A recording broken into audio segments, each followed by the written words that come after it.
Welcome to episode 6 of the Nucleus podcast, where we interview friends, bandmates, and discuss all things music. In this episode, Jaden Walker will be interviewing the host of Take My Tone podcast and the man behind the kit at Liz Dexic. Now, that name's an interesting band name. Is there a story behind that, or are you just trying to mess with dyslexic people? Because no, I wouldn't intentionally do that. There is a bit of a story. Basically, we can go into a bit of the history later, but as soon as we found our singer and there was a good fit, and she's quite, I guess you say, proudly dyslexic. She's not ashamed of any of that. And so we're trying to come up with band names, and I just sort of threw a bit of a joke out there of, back when people would say, if you're dyslexic or are you Liz Dexic sort of thing. And I was like, well, how about we turn that into a name as if it's an actual, female's name sort of thing. Yeah. And then it just stuck. So that's great. It didn't actually take too many. We first hit up the random band name generator. Oh, and we had Melons of the Preacher. That's was the first random that could be an EP name or something. Maybe a song name. Exactly. So Liz Dexic, that's what I do like to, exactly kind of do preface it, because I don't want anyone to feel like I'm, offending anyone. So no, I'm sure you're raising awareness, if anything. Exactly. Yeah. And you guys, I've seen you've recently released a pretty epic music video there, and I believe you were pretty hands-on with that. Yeah, so that was a bit of a mission, because since ever I've been into music, so you're talking like early teens, I always imagined that at some point when I was in a band that I would do, or very much be hands-on with our first music video. And I've done previous music stuff in the past, tried my hand at vocals, wasn't that good at the start, and then kind of like came a bit around to it, but I sort of realized I was much more comfortable behind the kit. But once we sort of formed Liz Dexic, I was definitely like, okay, yep, let's do this. Let's do a video. I want to make a concept. And sort of, it was very much DIY. It was very much, I did storyboard it. I did all the things I thought that you should have done. I took some inspiration from other behind the scenes techniques that you might have seen from other bands. Yep. But it was very much I hope this works sort of scenario. And I was pretty happy with how it turned out. And we're currently working on the follow-up the single, sequel. which is essentially the sequel of the video clip. So they'll both work together. Have they got you a director's chair yet for when you're on set? No, I need one. You should be like director, and then in brackets in smaller print, drummer. Yeah, exactly. And where was the majority of that footage shot? So it's basically like, you're originally from Esperance, so I guess you can kind of relate. There is this sort of sense of, we're down in Albany. It's like, hey, let's represent the Great Southern sort of scenario. And I mean, how it is. Some like the natural locations down here are just phenomenal, particularly when you can get the right weather. That's really the key, particularly in Albany. But we just sort of thought, okay, let's try and do the token thing that they do with, like, that they've shot, I don't know, several things around Albany recently. You started all with like the Lockie Leonard series, and you've got H is for Happiness film and Breath the movie, and all these things that tie together, and they do a thing where if you're from here, you're like, that's not how it works, where they shoot different locations and they make it seem like that they're right next to each other, but they're not. And I was just like, well, let's do our own take on that. So it was kind of like let's do, there's these 4 sort of environments that this character is in, and let's try and somehow tie them together, even though they are, kilometers apart. Yeah, well, I mean, you're in the best location for it. I mean, obviously it's a tourist hotspot and everyone wants to go down there. So it's great to see that you've taken advantage of that. And I mean, how was it playing drums out in the bush? What was the acoustics like out there? It was actually kind of cool, because you don't see too much of it, but in the background you see this sort of old concrete structure, and it's actually a World War II bunker, like a custom built bunker, and it's sort of like it actually goes underground and stuff. So it would have been cool if we had thought to do stuff inside there, but out on a random farm sort of scenario out in the bush. And basically the main reason why we chose that was because, well, at least I can play for a bit here and not piss anyone off. There's no neighbours. So and so what, as I mentioned earlier, the idea of taking inspiration from other bands with their techniques is, I remember years ago seeing the making of Linkin Park In the End video clip where they filmed a lot of it at twice speed and then slow it down. Yeah. And so it gives it, even though it's in time, it gives it that sort of slow-mo flow feel. Yeah. And so we did that with select parts of the performance aspect of the video. So like the drums that I play in the video, I played at twice the speed. And then so it kind of gives the cymbals that little bit more of a dramatic flow. So that was certainly interesting. Particularly once you had an AirPod in one ear. I tried to keep it out of the frame, but when you've got a click going at double time, it's quite unnatural. I bet it would have been. You would have almost had to learn the song again in a way, like it, because the grooves would have all been different and would have been. I should have been. Yeah, exactly. And I think the scenario is because the other members of the band could definitely agree with this. When it came to the timing and stuff, on set per se, I was very much like, great, cool, wrap it up. Yep, let's move on to the next bit, because I know how the timing and everything can blow out. It's very easy to have in your head, okay, I want to achieve XX next scenes in this day, in this afternoon that we're shooting, and we need to get it done, and I've allowed X amount of time. So it was kind of like, I just did the drum part the first take because I didn't have much time. Yeah. So it was...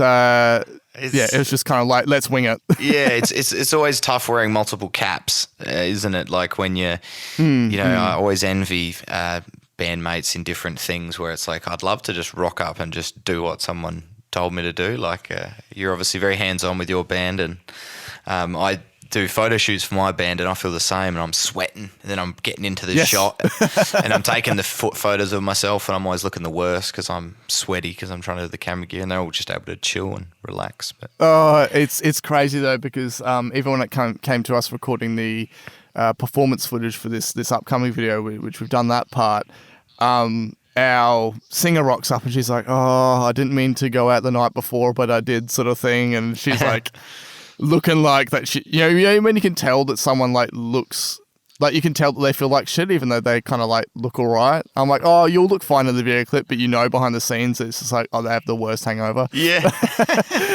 It was like that sort of scenario. I was like, no, you'll be fine. Yeah, you've got the makeup and you've got the look. You've got the look down pat and everything, so it'll be okay. Yeah. Just the fake smile will get you through that. Yeah, I mean, I can't even imagine. I don't know if how much you can comment on this sort of stuff with what you've done with Nucleus, but because we are yet to have done a tour, I'm yet to experience that sort of, okay, you're on a tour and you have to do a show with the aftermath of the night before. It would be tough, I bet. Yeah. We are trying to plan a WA tour for early next year, so if we can pull that off, then maybe I'll be able to tell you what it's like. Yeah, I mean, playing with a hangover. Yeah, I bet behind the kit it'd be totally different because you've just got the loud noise in your ear, and everyone's always saying, I'm hungover, I can't deal with loud noises. And if you're a drummer, then you would just be hitting very softly. If I ever see you playing with brushes, I'll probably guess you're hungover. Yeah, exactly. I mean, the difference is between, you guys are obviously far more in the metal category and technical category sort of thing. So at least I know I'll have some breathing room with the style of music that we play. So the soft parts, I can just be like, this is fine. So yeah. Well, if you're your own worst enemy like I am, then you usually write parts that you struggle to do sober, let alone hungover. Yes. So I always bite off more than I can chew, quite literally. In the songs, so it's always good. And I was, you've been doing a podcast for a while now. I don't know when that started, but what was the inspiration behind getting that going? Yeah, so Take My Tone, if anyone has listened to it so far, will notice it's on a bit of a hiatus at the moment. That's more just due to general like work commitments and family commitments and stuff. But I am planning a return of sorts, preferably in the streaming sort of zone. Yep. But yeah, so how that all began is maybe even 4 or 5 years ago, I first got into podcasting. I was doing tech podcasting, and because a lot of that revolves around the news cycle, it was all good at the time. But once you realize that episodes are just become throwaway, you know, you have to hit it with a news cycle. You have to hit it at a certain as it's happening. Yeah. And like, what's the point of someone listening to a week later sort of scenario? I think I get what I was you mean. like, well, yeah. And so I was like, well, I want to do something completely out of that, because I was kind of like getting a bit burnt out by that sort of constant cycle. And so I was like, well, music's my other big passion, and so I want to do something that is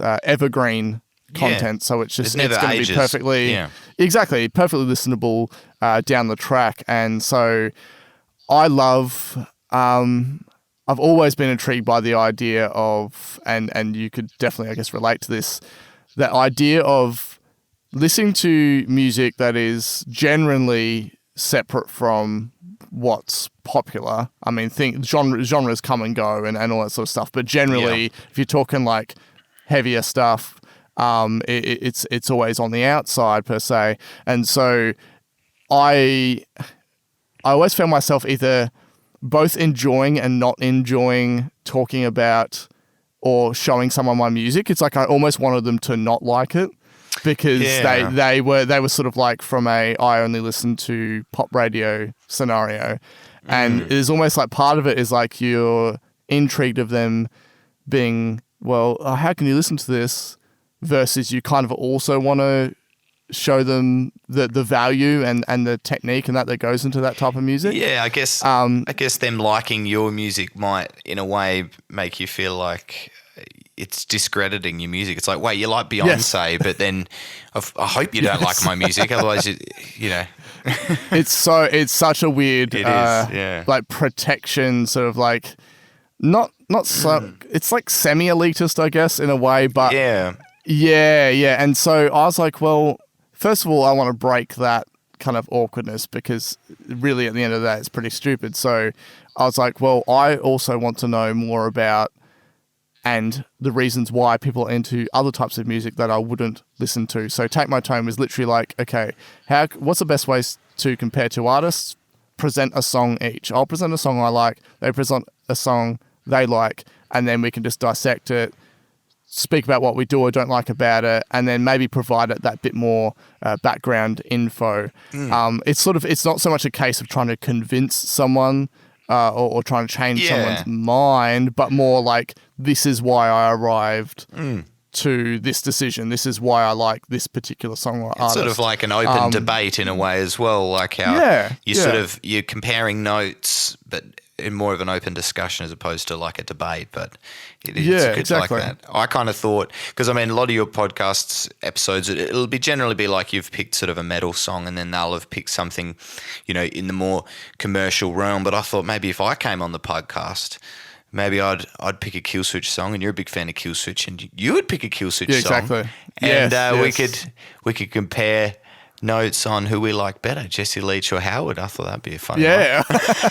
I mean, and that's the thing, is like, it's like I came in with the original concept, and then it is open to all scenarios, because I'm friends with so many people that like similar type of music to myself as well, which was actually probably the more challenging aspect if I ever got a guest on that I didn't realize was a metalhead or something. So there was one episode I did where they chose Conchita Wurst, which was that Eurovision winner. Sort of thing. So and so I just based purely my expectations on their song choice. I chose Lamb of God, right, thinking this is complete opposite, which it was stylistically. It came down to doing our reactions. They're like, "Oh, I'm a huge Lamb of God fan," and I was just like, crap, now what do we talk about? Like, and so we spent most of the time just talking about how much we love that band rather than actually doing the whole, I guess, the expected process of trying to sort of give some history and that sort of thing. So, I'm throwing some curveballs like that, but I certainly I have had that in the back of my mind, thinking like, well, yeah, if I do get someone that either listens to stuff that's very similar, or in some ways, some people listen to stuff that's heavier again. It's like, well, where do you go, sort of thing. Yeah. So it's quite interesting. Well, I look forward to the comeback, and hopefully I can jump on there with you on that.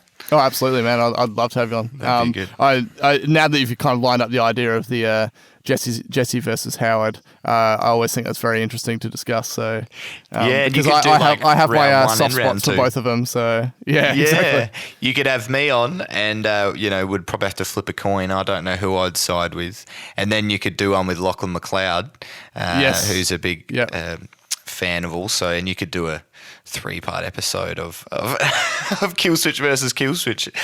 Everyone, majority of the audience would be like, who is this and who cares? But we would all just be frothing over that. I think it would be a 10-hour long podcast. I just think it's funnier that like this episode, the headline could be Jaden proposes a 3-way. Yeah. Yeah. And that's it. Clickbait. Yeah. In brackets, Jesse. Or Jesse. Oh, well, nice. So who inspired you to pick up your first instrument? You're obviously playing drums at the moment, but has that always been your go-to, or have you sort of delved in a lot of things? I know you used to sing in a band. Yeah, so I was kind of like, again, I was very detached from music or being serious about it right until year 8. So it's a classic high school scenario. Yep. And basically the entrance point for me into anything involving alternative or heavy music is Linkin Park, right? So I was prime time, year 8, year 2000, like it's like the perfect storm, right, for timing, particularly with, by that stage, that's like second or maybe even third wave of new metal, right? So and then so from there it was very much you find like-minded people, and then I kind of like headed back, and I became like a huge Korn fan. So they were essentially like, Linkin Park was the gateway, but Korn was like the primary band for me. Yeah. And so all throughout that time I was like, man, I want to be a DJ in a band. That was my original thing. I was like, wow, I want to be you a want DJ. to scratch or something kind of thing. Yes, yeah, exactly. Wow. And it came to a point where it was coming up for like a Christmas time, and I was trying to convince my parents like, oh, I want to get either a bass guitar, because I was like, oh, bass sick, and I was like, or turntables, and they ended up getting me turntables, and because you know how it might be like when you're younger, and because you're not awesome straight away you get discouraged. Yeah. It was kind of like that situation where I was just like, oh man, like spent a month trying to like become awesome and wasn't. And so I was just kind of like, oh man, well, this sucks. Now I've got these sort of turntables and no vinyl to play on it. So it very much, I was so absolutely obsessed by music. Everything was music. We'd have our high school sports days, and I would draw Chemi pen flames on my arms and shit like that. Like you do all the things to try and be like, you go to a Catholic private school, but you're trying to look edgy as hell. Yeah. So I was all about that, but I didn't actually get into any sort of performancing until your year 11, year 12 era, where me and a bunch of mates were like, let's do a cover band, and we pretty much did rap rock covers. So it was Rage Against the Machine, and we had a dual mic situation. We played at our year 12 ball, doing all that sort of stuff, guerrilla radio, everything. So my entrance was essentially rapping over riffs. Really? That was my entrance. So, and you were on the vocals. Yeah, on the vocals, yes. Yeah, wow. And, but I guess the idea is that what you could kind of gauge is, so there's this explosion, this genre of music, at the time being called new metal, whether you call it alternative metal, whatever, right? It's very much has a groove-based aspect to it, right? Which is why, years later you get something like Gent comes out, and I was very much drawn to that because of that like down-tuned groove-based style. Yeah. And so that part has always that's the main thing that really draws me in with music. So it's kind of like whether you have the rapping going on and you kind of got like rhyming patterns and you're locking into a beat, or even the whole wanting to do scratching and stuff. When I was a lot younger, I've always it always made a lot of sense that I ended up on the drums basically because a lot of it comes back to a beat, and I've always felt like the lock between drums and bass is very much underrated in a lot of genres, and so I've just been like championing that the entire time, and I kind of like did some stuff on and off with my friend. Just he did like a solo acoustic thing, and I played drums for him, sort of thing. And over the course of time, tried my hand at vocals. I formed another band sort of thing, and where it wasn't rapping, and it's like when you first try and do singing and you think that you're like really pulling it off, and then years later you listen back to it and you're cringing so hard. But it's just that whole growth and journey of kind of like, it's really weird. I feel like going through that growth journey and experimenting with things and finding things that come naturally when I didn't grow up with music. Like, there's a lot of people that like, oh yeah, my parents played me this, I was inspired by this, and Beatles this, and everything, and I didn't have any of that. Yeah. So it was very much a self-driven thing. Yeah. I can kind of relate to that. I mean, my dad has played in bands forever, and I always remembered as a kid watching him have band practice and watching him play at the pub and stuff like that. But it was the same for me, as like it was just something that happened, and I guess maybe underlying it sort of subliminally was inspiring me. But yeah, I didn't get into music until year 8 as well. What got me into music in year 8 was an El Nino CD that someone had in a CD collection. One of my parents' friends were over and they had a big CD thing, and of course they're all full of CDs, and I'm going through it. Don't even like music at that point, really. Was that Revolution or Confessions? Revolution. Yeah, okay, cool. Yeah. And I'm going through this CD case, and I'm like, "El Nino, what's that?" He's like, "You wouldn't like that." I'm like, "Yeah, I want that one." And that's the only CD I took from the case, because he said I wouldn't like it. And yeah, I just loved it. And then I was like, Dad, you've been nagging me to play guitar. I'm ready. Buy me one. Let's do it. And I did it. That's very interesting knowing that from you, particularly with your like love and inspiration of what has then created things like Sympathy for Tiffany. Yeah. Do you know what I mean? Like, because I kind of gathered, through the little bit that I knew about you back then, that, this is essentially like a guy that has the nostalgia for pop punk, but then also likes metalcore, and that's kind of like the vibe that I originally had. But for El Nino to be your entrance is quite interesting. Yeah, because it was, I got into, El Nino got me on I want to do music. But then I realised that as a guitarist that's only been playing for a few weeks, I'm not going to be able to play stuff like that. I'm playing more stuff like Green Day and White Stripes. And then and I wanted to play guitar so badly, me and some metal friends that couldn't play metal but wanted to just started up a cover band until we were proficient enough to start playing metal. Yeah, wow. That's awesome. Yeah, it took a while. Like, we'd have band practice where we'd be playing, Grin Spoon and Silverchair and that sort of stuff, and then we'd just play like, the easy riffs in like Trivium's Ascendancy or something. We'd play like a quarter of Light to Flies and be like, yeah, we've been working on that for weeks. We're 25% awesome. Yeah, but those octaves, we were in the tabs and we're like, octaves, what is that symbol? Why is there a cross there? How are we meant to? We just skipped anything that had an octave in it. We couldn't figure it out. Yeah, right. But, wow. Yeah. In saying that, like, what's the creative process for you, like, when you're writing music? And that could be for in general or for your current band. Like, do you get things rolling with a drum beat or?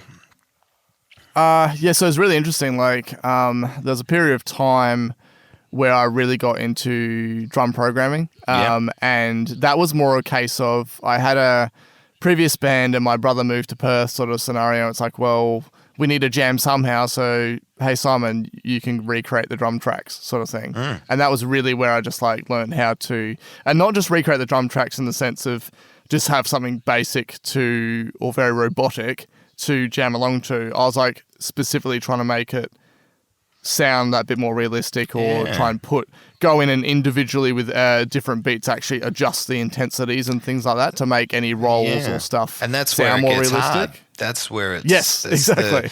Most people think programming drums is the issue is trying to make it sound good when, for lack of a better term, it's about making it sound bad or natural or humanized, I guess. But Natural, for a non-music yeah. person, the idea would be, well, I'm trying to introduce bugger ups, basically, in a way, inconsistencies. Because that's trying to actually specifically shift things slightly before or after the grid. Yeah. And things like that. Yeah, because the idea in my mind was like, I didn't want to go to all this effort of making a track and then us decide, oh, hey, let's release a demo or a recording and let's use that drum track. It's like, well, I'd rather have it kind of ready to go. Yeah. So yeah, we did release one single back under that band name of Arc, which had digitally composed drums. And I even now when I listen to it, like I'm actually like pretty happy with how the drums turned out. So do you think anyone noticed, or did anyone bring it up that it was? Did anyone say, "Was that real drums"? I'm not really sure. Yeah, I'm not really sure because I think the only person that brought it up was this one guy that we kind of were like, oh hey, like you can play drums for us, but he was a bit of a.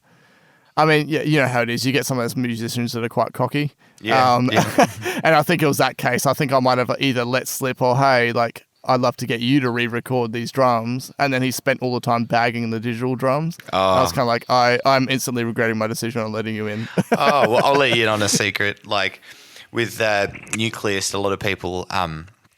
recently, I've been trying to help a mate's band out, and they're doing some recording, and they use the same sound engineer. They record all, we just track everything, DI'd ourselves, and the same mix engineer. And they think our final product sounds heaps better, and they're saying, we're doing another song through them, but we're a bit worried because for once we're doing MIDI drums, and we're hell stressed that it's going to sound bad. You guys' stuff sounds really good, and now we've gone from acoustic to MIDI. It's going to be even worse. And I was like, the reason it sounded bad was because you were using acoustic drums and you didn't have money to track it properly. We use MIDI drums. And they're like, you guys use MIDI drums? I'm like, everything we've released is MIDI drums. What do you think? We're made of money? And it blew them away. And they thought that because it was MIDI, awesome. It would sound worse. When it's quite the opposite for metal anyway. I mean, if you're going to use MIDI drums, it's cheaper and it's going to sound professional. And if you have the right person program it, then... Yeah. Oh, exactly. When we recorded the song for the first video, we were talking about my current band, Liz Dexic, the song Face of the World, we recorded the whole thing acoustically. We tried our best at set up with a mate in a room in his house, only to then replace the kick and the toms with triggered, like replace it with MIDI. But the thing is it's using the real playing. So we're not programming it in or anything, but purely just from a, as you say, money setup scenario, you try your best to get a good kick sound or something, and it's just like, well, at the end of the day, we're still using the same playing. It's using Superior Drummer to replace it. It's doing the best job it can in terms of like how hard something's hit and everything. Yeah. And at the end of the day, I don't think anyone's pulled us up on it because it's so standard now. Yeah. Yes, exactly. Yeah. And you could spend, a couple of $1,000s hiring out a nice studio, probably hiring the engineer to run the desk and stuff, and then maybe you get new skins for your drum kit, which might run you into a couple of $100s if you do tops and bottoms, and then you got to tune it all, and then you make sure it's all good, and then you go through all of that effort, spending days tracking a single or something, and then you send it to a mix engineer, and he just triggers everything anyway. So you might, it's tough. I mean, I know sometimes they could push it too far in the sense of the reason, and this one's a bit different because of the style of music, but the reason Gene Hoglan left Fear Factory is because of just the amount of programming that goes into the drums for that sound. And so he was just kind of like, well, you've got one of metal's best drummers playing on something that's just going to be digitally replaced anyway. Yeah, so it's got to be disheartening, and I do feel for drummers because a lot of those drummers, like that guy you mentioned who was rubbishing MIDI drums, it's probably not even, it's more down to his insecurities. He probably was thinking, well, it sounds better than me, and it's hard because I see it all from a producer's perspective. So for me, it's money, efficiency, and quality at the end of the day. If I was a music nerd and I'm seeing it from a musician standpoint, then get on your drum kit, do all of that, that's fine. And you might get a good flavour, vibe, but at the end of the day, it's like someone that's listening to music that isn't into music or recording, they just hear it. If they hear it, it doesn't sound like a good quality, they're not going to listen anyway.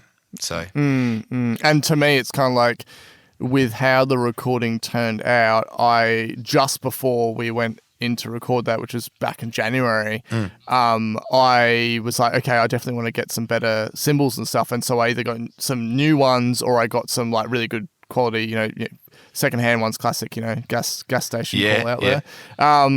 And, awesome ring out, just real quality, made cymbals. You could instantly you can tell when something's just that much thicker and heavier and all that sort of stuff.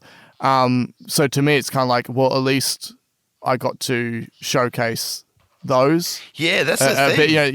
Yeah, like yeah. So at the end of the day, you need to use it. Yeah, exactly. Yeah. So it's kind of like I started with I'm still using it. It is a secondhand Pearl kit, but I've essentially built it up over time by replacing it with I got a new double kick for it, the newer cymbals and the newer stands and everything. And it's eventually I'll get to the point where I'll replace the primary hardware itself. But I don't mind that, where people can kind of like in some ways Frankenstein a kit together. Yeah. I've tried to keep it brand consistent though. I do sometimes see people at especially a local gig down here, and they've got every single cymbal's a different brand. Yeah. Because they've just like take it where you can get it. But same with shells, you see that occasionally. That's always funny. And you see different toms. Yeah. But it's good. I think it's with the MIDI drum thing, I think it's really easy to make a MIDI electric drum kit sound good for metal. And it was like just today I was doing some stuff with S4T and I was trying to get a nice natural drum sound, and it was really difficult. Yep. And I kind of thought, well, depending on the genre, it might actually be easier to get a nice natural sound from a real kit with just one mic up, as opposed to this V8 engine that is Superior Drummer with 1,000 different mics. And the thing is, if you're going for something like that, that's more going to be, say, like single kick based and maybe even a slower tempo and stuff. The slower tempos, that's what it sort of lacks in that natural vibe from a slow tempo on a kit is. Yeah, exactly. And so all that sort of stuff and any element of like swing and things like that, it's like especially if it's technical metal and it's fast and it's full on, it's chaotic, you need it to cut through. So that's where the MIDI comes into shine. And so, for us, when you come back to your original question about songwriting, I mean, we've only technically released one song, but our second song was quite different from the first one.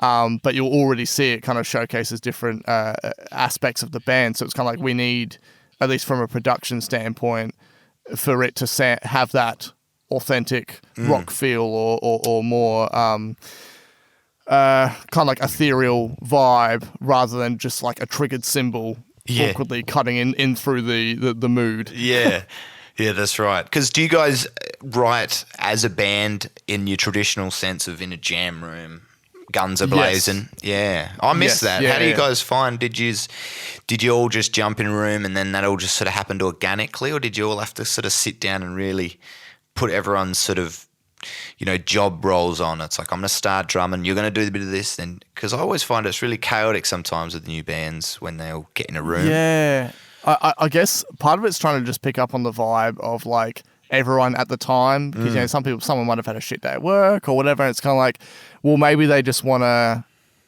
just jam out what they know, and they don't really want to spend time trying to think up new stuff or anything like that. But sometimes what happens is we'll go in and we'll just go, okay, let's just run through 4 songs and then we can just decide what we want to do next. And then we'll just randomly, like the bass player will just play something. He won't even say it. He'll just start playing something. Yeah. And then I'll just start jamming along. I'm like, that's sick.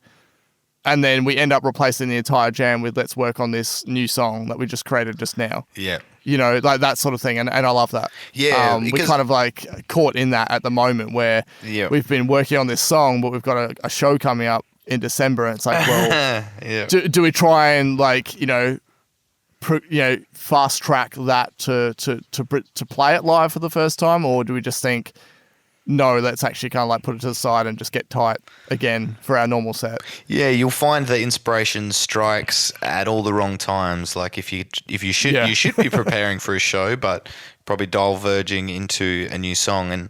But I think that's great that you're able to do that. Like if inspiration strikes and you guys can just do it. Whereas, I mean, especially in my experiences in bands, the music's usually been written by one person or two people in a room in front of a computer, and then the rehearsal rooms is not really a place for writing. It's literally just a place for people to learn the song. Rehearsal, yeah. It's a totally different vibe, and I miss that because I've played in bands that aren't metal, that are more jammy orientated when they write, and that type of feel when you're writing, and it's such a better experience. And I feel like metal guys wouldn't even know what that feels like. They just wouldn't even understand it. Yeah. I think it's part of just the general pressures, particularly in your, for all the songs I've heard from Nucleus especially, it's like there's a lot demanding on being on point and tightness and everything like that. So it's just kind of like, it would take a in year some to write a ways, song like that in a jam room, talking over the loud instruments. Hey, can you draw this triplet instead of the quad there? We're going to do it. Exactly. That'd be a nightmare. Exactly. And then, like, you know, you would get there and thinking, okay, well, we're paying X for this rehearsal space, so let's just, you know, like, I guess just being locked in that very granular, focused mindset. And so it's like you just want to make most of the time. And I totally get how that could be. But at least for us, well, during this time anyway, you know, like COVID and stuff, it's kind of like our jams have just become way more free form because nowhere had been available to put us up for shows. So it's not until now in December that they were able to you know, to finally get back to stage, which is kind of like making me a bit nervous because, like, man, it's been so long. Like, it's been since March. So, I was going to ask how that is so, like, living in a small town with a band. I mean, what are some of the pitfalls besides, you know, the beautiful scenery, the lack of traffic, and the beautiful, there's no air pollution, and, you know, what sort of troubles do you face down there, if any?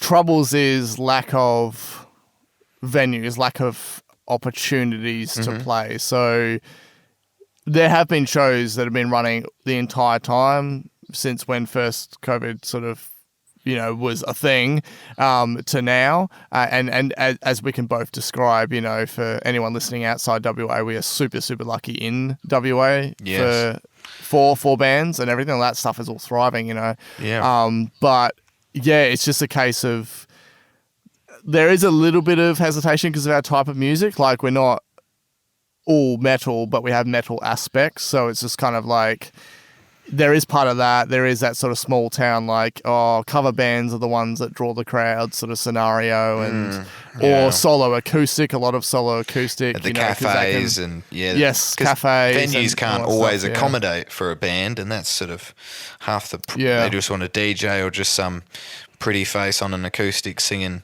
Kumbaya, really, most of the time. Yeah, pretty much. And it's kind of like a lot of the venues down here, which is a sort of limited amount anyway, are waiting for phase 5 because of the social distancing, you know, rule restrictions being relaxed. So before they feel like they want to open up, it's kind of like, now it's at the point where for those sort of venues, it's like the one place that we used to play all the time, it's like, you could still pull this all off. Just shift the stage to the back where you've got the seated, like, dining area, and you can still put shows on. There's a venue next door, which is the one that we're going to play at, that do have a dedicated, like, back room stage thing, and it is separated by seats, but it still has that proper gig vibe and not like a awkward sort of restaurant vibe. And so you know, they've been putting on shows of full proper live electric bands for the past several months. While a lot of the others have just been sitting still, twiddling their thumbs. Oh no, I bet a lot of the world is very jealous of us. I mean, I guess absolutely, given it's quite a touristy town, I guess a lot of the venues do feel like their throats are getting cut, so they probably are, you know, in hibernation. But I bet the locals are still screaming out for something to do. You know. Oh, absolutely, because you will see the places that do open, even just your bars and stuff.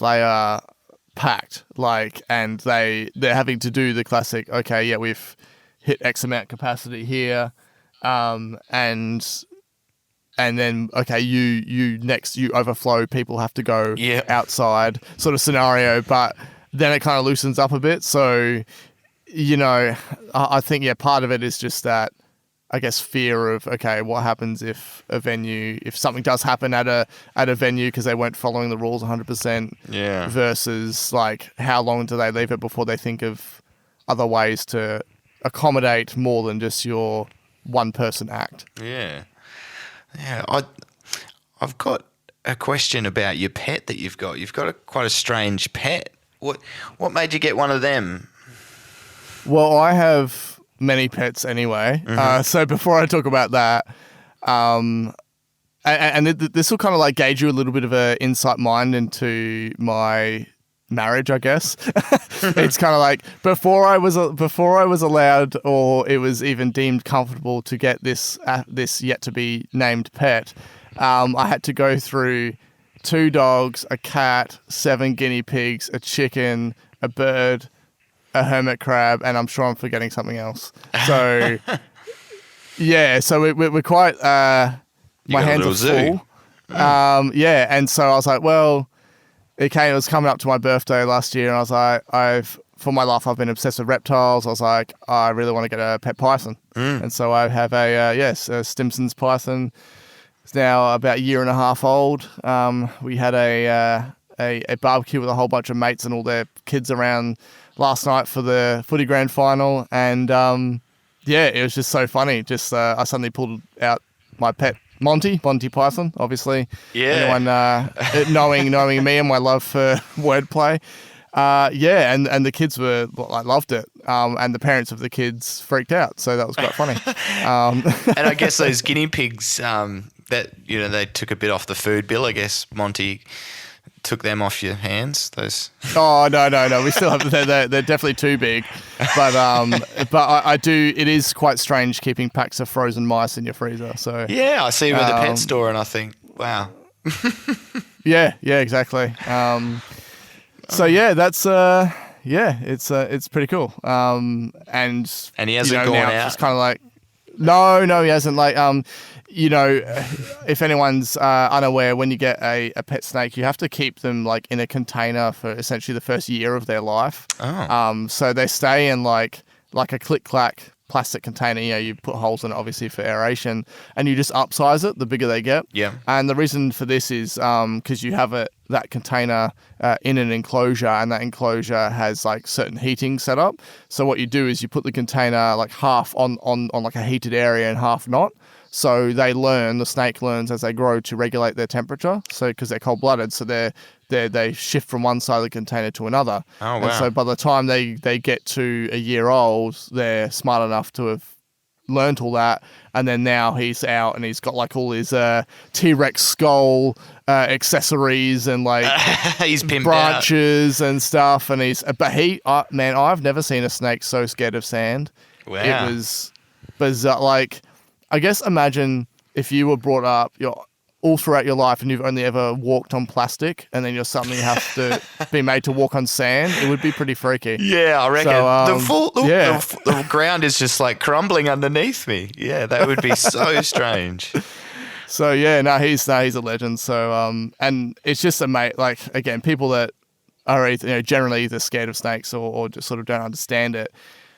People love their dogs and they go away and they come back and their dogs are happy to see them. It's really cool coming back from being away, say for a week or something, and your snake is happy to see you when you can tell that they're actually happy. Like they will come to you really quickly, and then they'll like wrap around you and they're almost like squeezing your hand as if just like giving you a hug.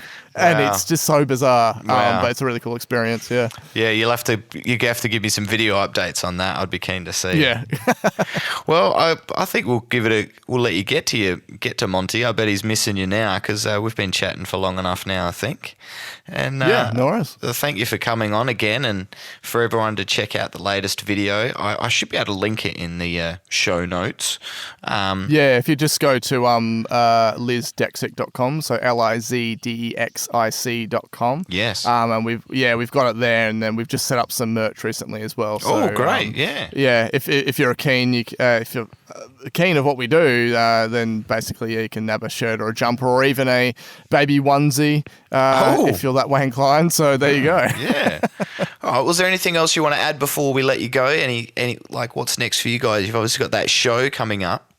What's basically got a show in December opening for Perth Act Odd Law. Yeah. And we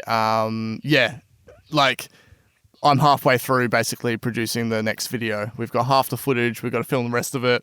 And there's going to be me trying my hand at animation in it too. So great. Yeah, I'm quite looking forward to seeing how that turns out. Oh, great.